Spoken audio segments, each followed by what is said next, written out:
I know that you have very good cooperation with Vera on transport issues. I think we had quite a mess there when she took over as minister.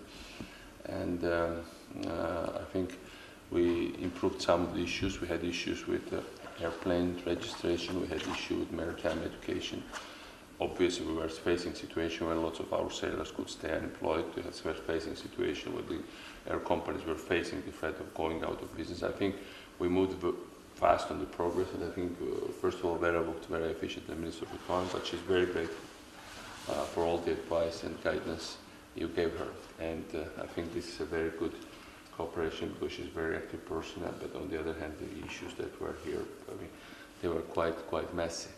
And obviously we have much more support now from the European Commission and the European Union generally on every issue. I mean, we suddenly, I had 2 days ago Cathy Ashton here. Yes, it's 2 vice presidents within a couple of days. We had President Sarkozy who supported us, who basically said that we should become members of the European Union, which is quite something from French.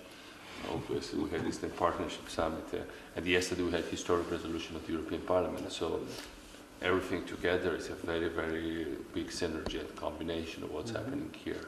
And we really hope that we'll proceed in that way also, all the concrete stuffs. And I think she was several times in Brussels, and I think we can. Yes, we've met quite a few times this year. Quite a few times, yes. I suppose that you are the, if I compare with the ministers, of course we meet European ministers within the framework of Council, but such bilateral meetings I have, during my being, I have the most bilateral meeting with Georgian minister, with Vera. Yes.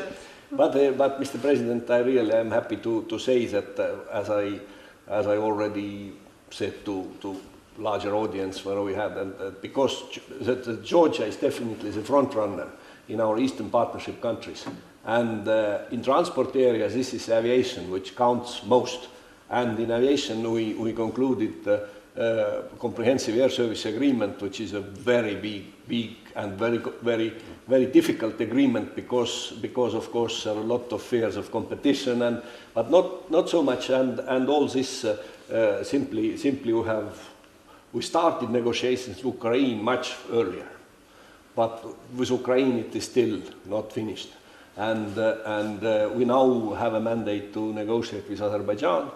And I don't know how, but aviation is key. So in this sense, this is so global, and so if you cannot close, you cannot. You have to have some kind of international rules and other issues. I know your concern about the seafarers issue.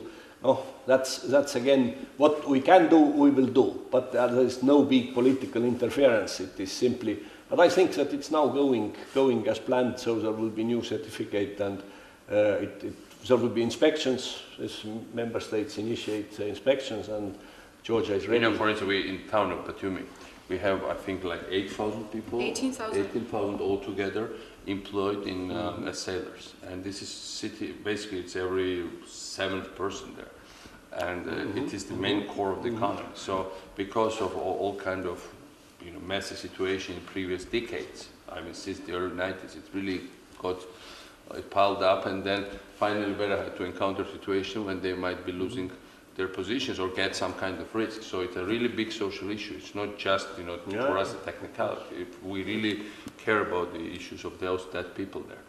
And from that point of view, yeah, that's, we should sort out the issue with sailors, that's for sure, because they should have a right to work, and they should have a right to get employed by, including European companies.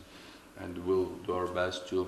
But we absolutely understand that on the technical side we need to be ready for the audit, and we believe that for the summer, as mentioned earlier, we are ready for the summer 2012. So we'll see how